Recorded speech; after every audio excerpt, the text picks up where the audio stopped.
30 minutes. It's really a miracle that he's with us today. The Uplift. Stream now on the free CBS News app. Everybody wakes up in the morning and they are pelted with alerts that frighten them, news that agitates them. With this show, we have the time to explain what's going on. Here's a deeper understanding of what's happening. Prime Time with John Dickerson.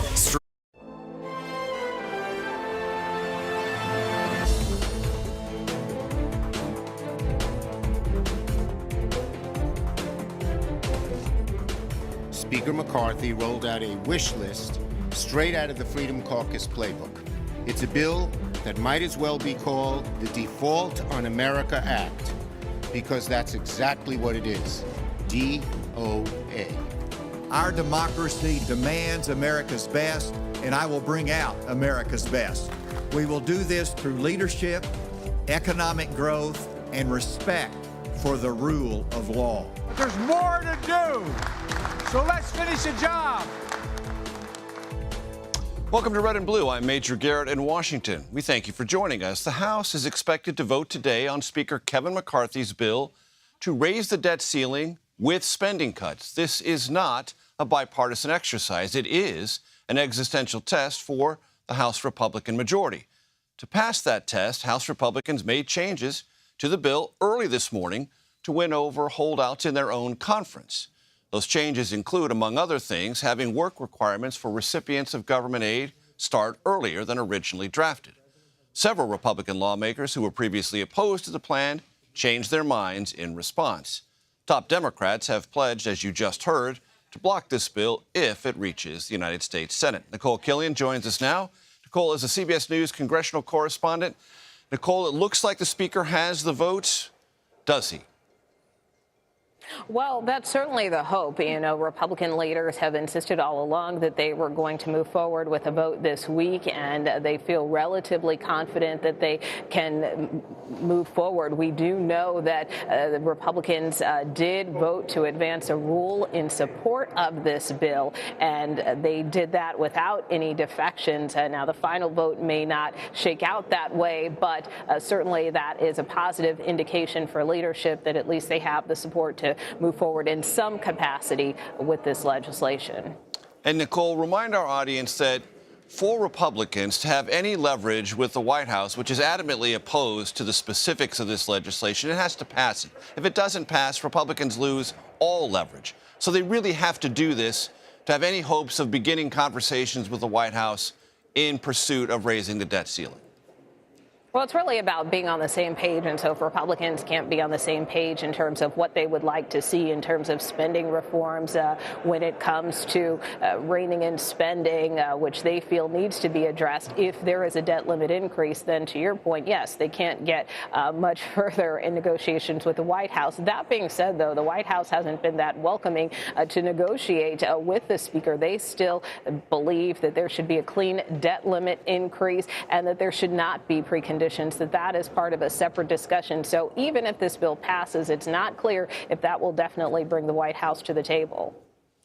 And Nicole, you've also been covering another topic on Capitol Hill today, which is legislation about social media and children, right?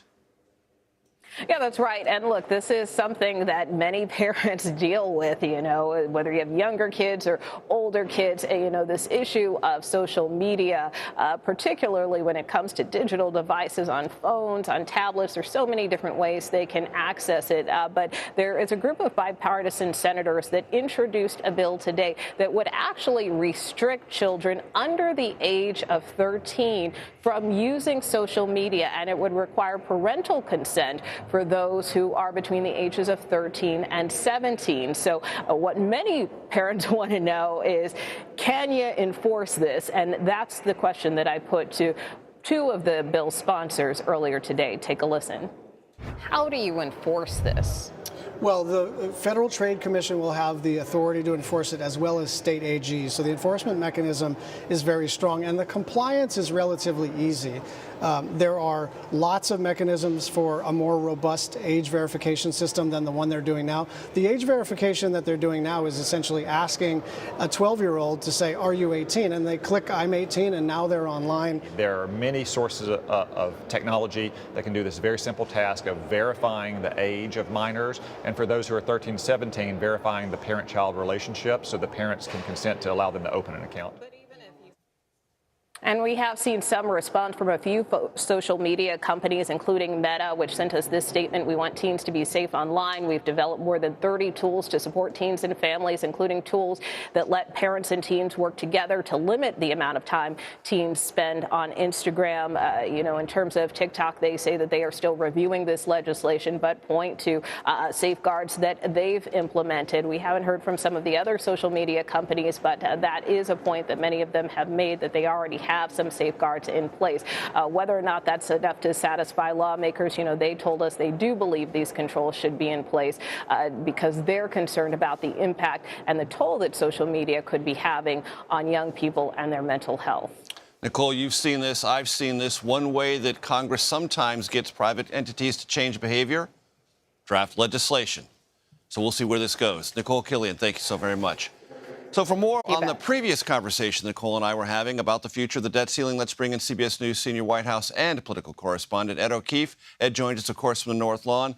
Ed, the White House issued a veto statement about the House legislation. That is as expected. Is the White House watching what's playing out on the House floor this afternoon? They sure are, and they're unimpressed.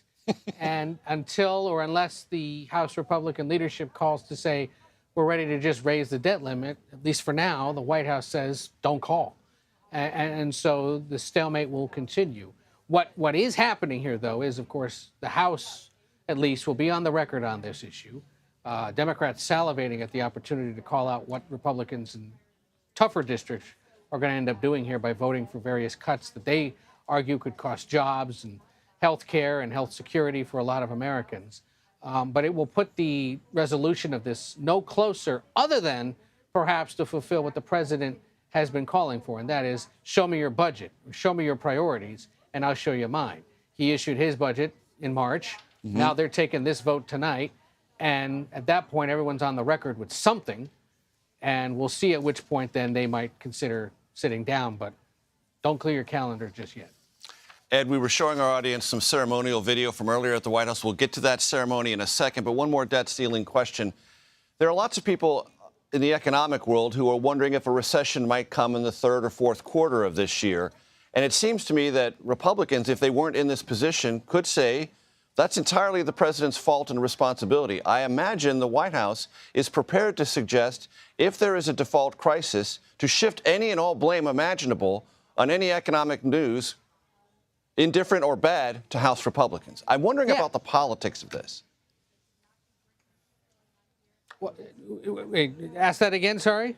So the politics of it from the White House side, to say House Republicans are steamrolling us towards something that will create uncertainty, which, whether there's a recession in the third or fourth quarter or not, this could bring it about sooner. Forgive me, yes, that's exactly their argument. It's their fault, because they're going against decades of precedent where Congresses of either party have gotten together and just done this. Certainly been a lot of squabbling and complaining about it and suggestions that federal spending needs to be reined in. Then Senator Biden did it once or twice. Then Senator Obama did it once or twice. But otherwise, they say it's got to be done.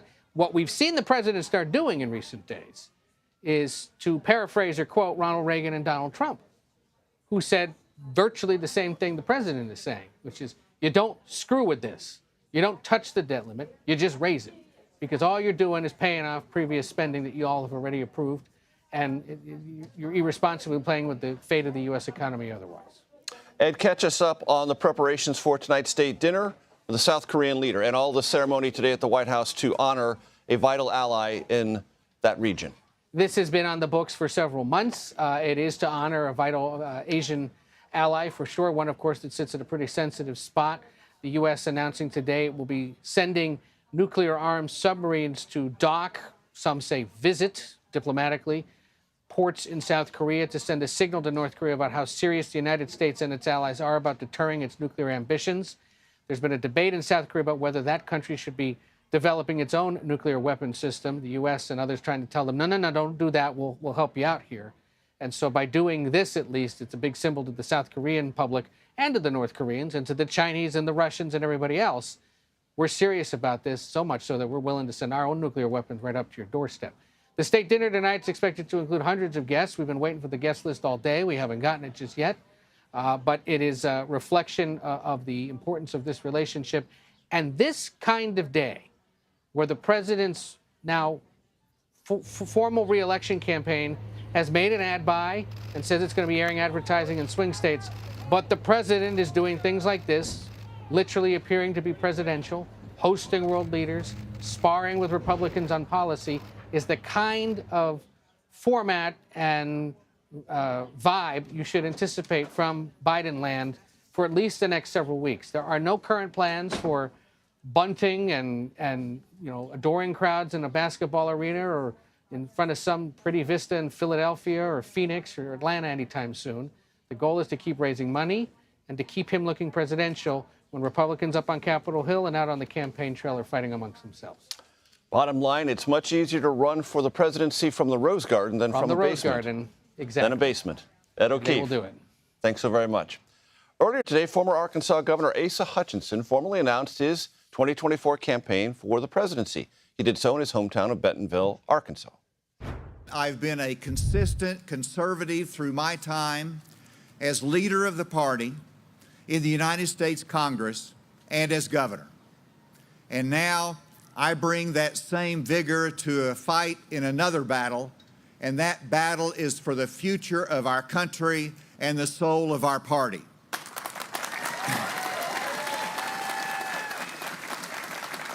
Today, I am announcing that I am a candidate for President of the United States. Hutchinson is admittedly at this stage a long shot, but he joins a growing list of candidates on the Republican side who formally announced their bids for the presidency. New topic now, a key race for who will have control of the Senate in 2024. Well, it gets a new contender. Why West Virginia's governor, Jim Justice, is entering the fray and what it might mean for Democratic incumbent Joe Manchin. You are streaming Red and Blue, reporting across the political divide.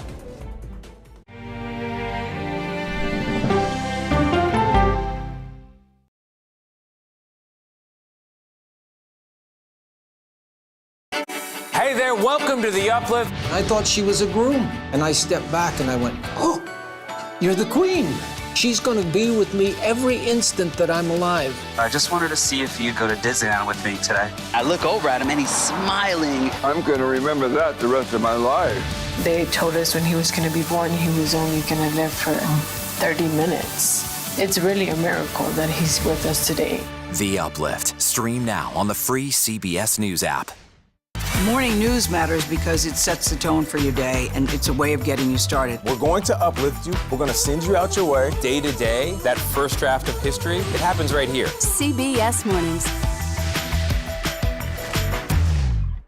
An original documentary from CBS reports. I always tell people that Twitter would not be Twitter without Black Twitter. It's just us being in fellowship with each other. And there becomes a conversation you don't want to be left out of. People really started to recognize the power of activism on Twitter. Based on that one tweet, the hashtag #OscarSoWhite was trending around the world. If anything has really powered Black Twitter, it's been humor. If your food ain't right, oh, we're going to tell you about that too. So we tend to create change, create culture and cool. That's how movements happen on Black Twitter and go beyond more than that. Black Twitter, the Twitterverse that changed a generation. Now streaming on the free CBS News app. You ready? A generation of kids opens up on CBS Reports. I just want to be like a regular kid. Their world, their struggles, their voices. What if I was white? A lot of people like to call names and make you feel ashamed for being proud of who you are. Now streaming Gender. I did not realize that you could change your gender. Realizing how you feel. You can be a boy, sometimes you feel like a girl, sometimes you feel like both. Redefining who you are. Identify as trans. Gender fluid. Non-binary and queer. Is the idea of gender a thing of the past? And to be yourself, always, no matter what anyone says, I love you. Are the kids all right? Gender. Now streaming on the free CBS News app. Stories that inform. You can be really old at 60, and you can be really young at 85. Inspire. How do we unlock the power within ourselves to be who we want to be? And brighten your day. The best part of fame is making people feel good. Always send the people home happy. Make every day a little more like Sunday morning. Here comes the sun. Stream now on the free CBS News app. We go to stories because we can bring someone to that story. That human connection is incredibly important. The news doesn't have to be depressing. What do you love about running? Energy! Energy! It can be uplifting.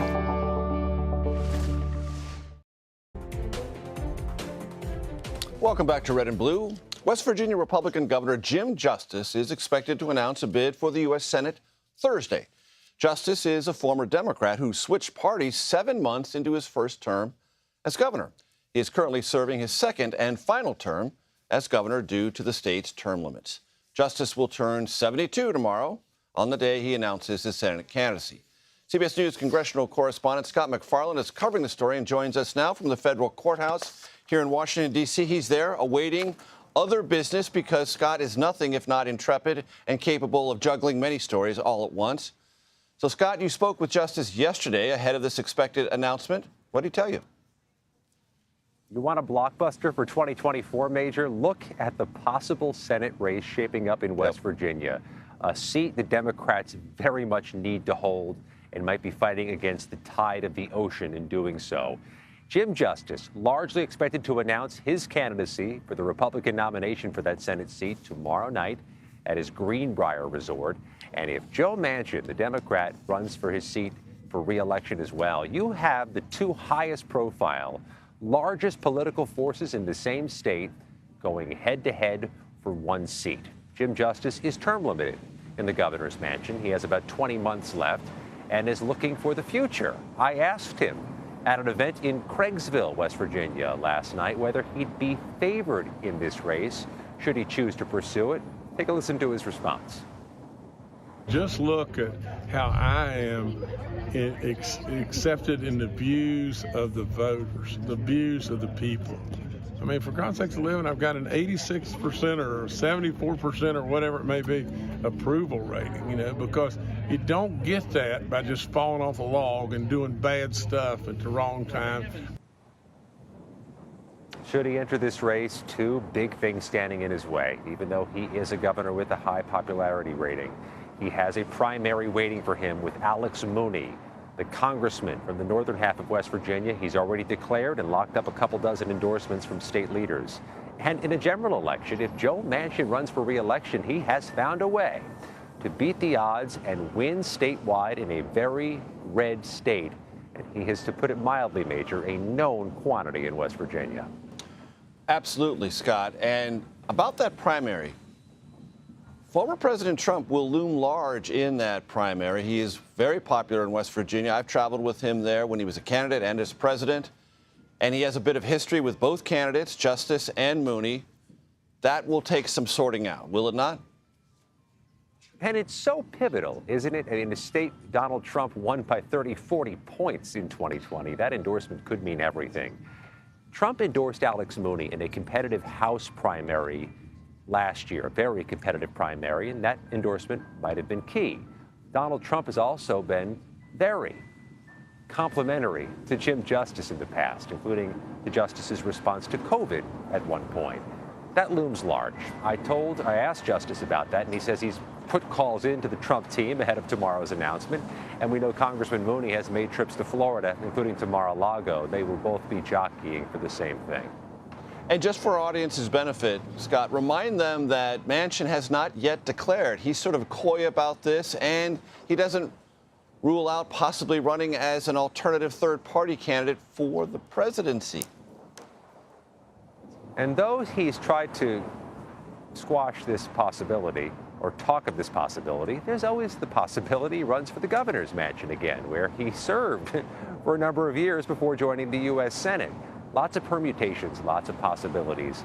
Joe Manchin has not announced. Potentially, Jim Justice's announcement changes that trajectory, but not for certain.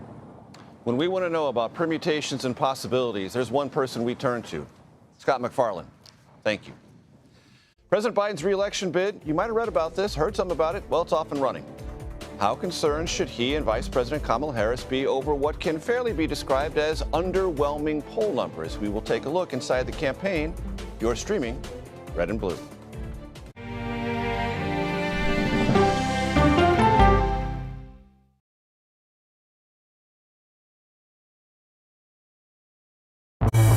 An original documentary from CBS reports. Controversial Congressman George Santos. Why won't you answer our questions? How did he manage to get elected? Thank you very much, and God bless you, and God bless the USA. George Santos' campaign was a campaign of deceit, lies, fabrication. And who is he, really? I knew him as Anthony DeVolder from Queens. Really, who he is, he's a fraud. I compare him to the Tinder swindler. From people who know him, the truth, the facts, the lies. He would say that he was worth $100 million. It's an incredibly cynical episode in American politics, beyond satire. Had you ever seen anything like this? No, and I hope I never see it again. Campaign of Deceit, now streaming on the free CBS News app.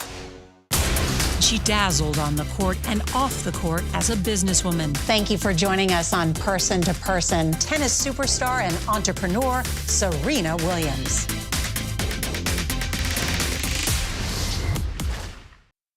An original CBS Reports documentary. I asked my students, what are we going to do about racism in the United States? The backlash over teaching about racism in American schools. I don't think it has any place in the classroom. We can either pretend and say, no, we're not racist and we're all great people, or we can actually start to do the really, really hard work of addressing it. How did you lose your job? I made the statement that white privilege is a fact. Is it helping diversity and inclusion? When you bring in different people's stories and experience, it enriches education. If you don't talk about something, it doesn't go away. Or driving us further apart? What schools are doing to our children in the name of anti-racism is in fact teaching them racism. The intention is to put us in this war against each other. An original CBS Reports documentary, streaming now.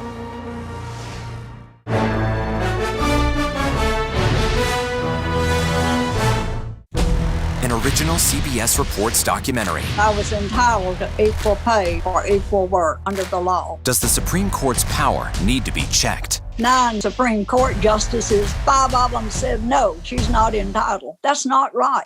Calls to fix the court tend to go along with the politics of the moment. Republican-appointed justices have all tended to go in one direction, with the Democratic-appointed justices tending to go in another. Even though it's only 9 justices, it takes 5 of them to make the law of the land. Does it have political impact? True. Political intent? Probably not true. If the American people don't trust the judgment of their court, that's a real problem for our democracy. An original CBS Reports documentary, streaming now.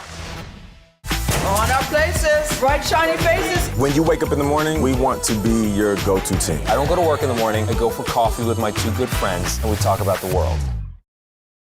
I'm gonna do it just one more time. You ain't seen nothing yet.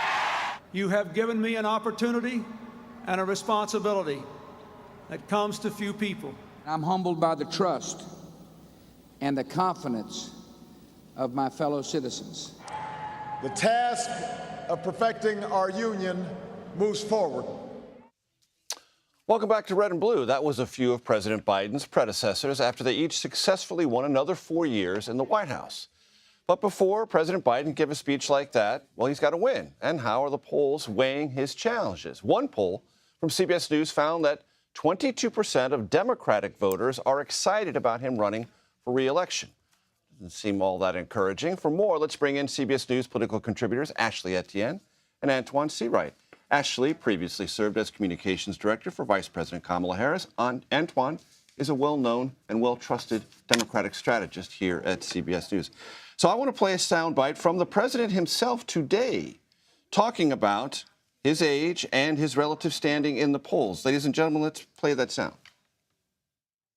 With regard to age, and polling data, I noticed the polling data I keep hearing about is that I'm between 42 and 46% favorable rating, et cetera.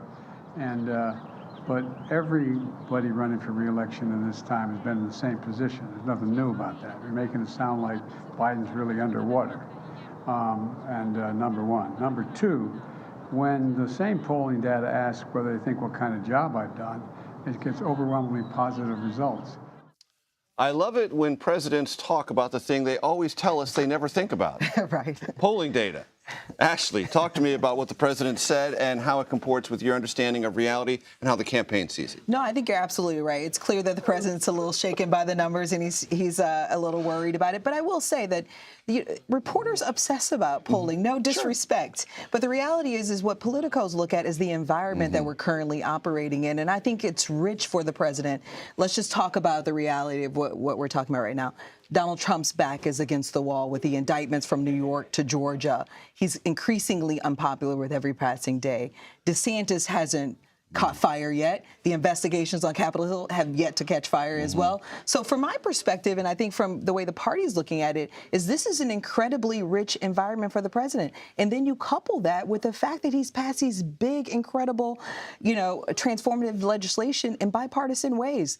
The infrastructure bill, for example, as he said yesterday at the Building Trades, that's going to be headline news for months on end. And those projects are starting to break ground, and that'll enable him to not only go into those states, but demonstrate the progress. So we don't look at the polling as much as we look at the environment that the president is in, and it's rich. Antoine, I want to have you listen to and respond to polling data cited by another person in Washington, namely Mitch McConnell, Senate Minority Leader. Let's play that. I was looking at a poll this morning that said 70% of the people in our country don't think the president ought to run again. I would put myself in that group. 70% don't want the president to run for re-election. Antoine, take that apart for us. Well, Major, I'll be consistent and remind folks that polling is simply a snapshot of the time, but polling does not define the time. And if you look historically at candidate Joe Biden, those same poll numbers indicated that he was on his way to not being our party's nominee, not winning the presidency. And when you look at the midterm election, polling indicated that this was going to be perhaps a slum for Democrats in the midterms. But Joe Biden has proven he has the ability to take a licking and keep on ticking. And so when you think about the coalition and the type of people that Joe Biden continues to put together when it comes to an election, you have to ignore the polls. Polls matter on K Street, but they do not matter on our street. And it's on our street where elections are won or lost. Coupled with the fact that the Republicans are in total disarray, as my dear friend Ashley pointed out. And quite frankly, this is an election that's going to consist of who can put together a broad, deep, and wide coalition. I will put my money on Joe Biden any day of the week.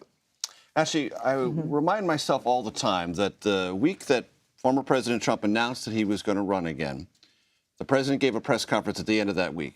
At Mar-a-Lago, former President Trump said the country doesn't know how bad things are and how bad they're going to get.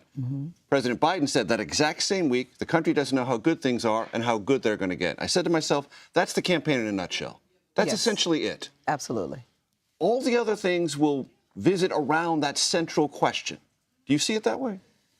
Absolutely, and that's what I meant by the environment. It is the sense and the mood of the nation that will really matter the most. But I will say But if Trump tells you it's terrible and you don't believe that, you're not going to vote for him. If Biden tells you it's great and you don't believe that, you're not going to vote for that either. I mean, it's how people answer that question for themselves.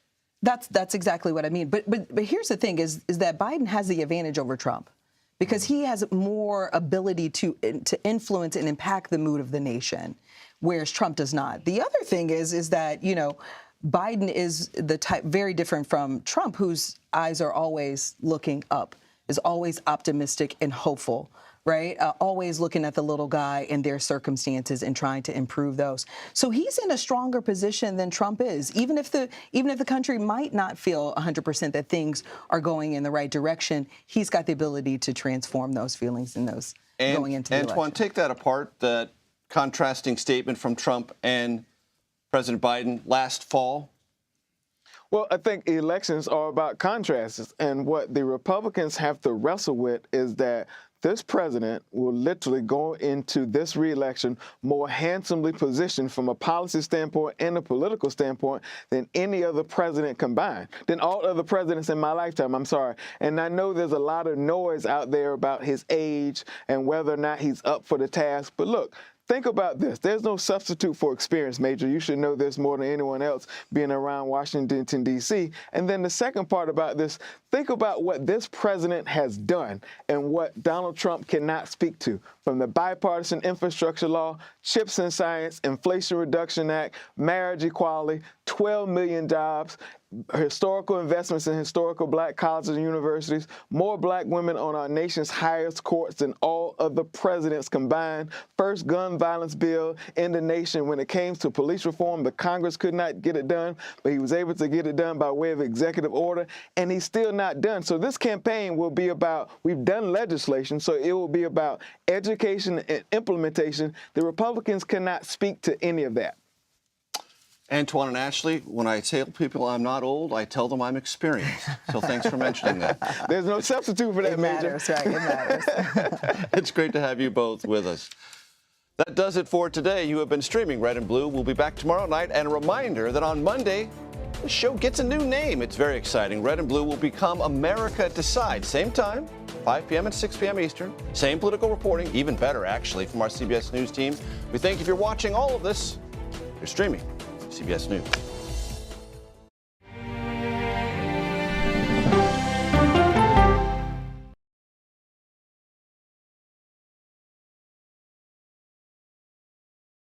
In today's Money Watch, business analyst Jill Schlesinger is here to help. How do you even begin to make the best use of your money? If you've got a match from your employer, don't give away that money. Dollar Jill, y'all. CBS Mornings.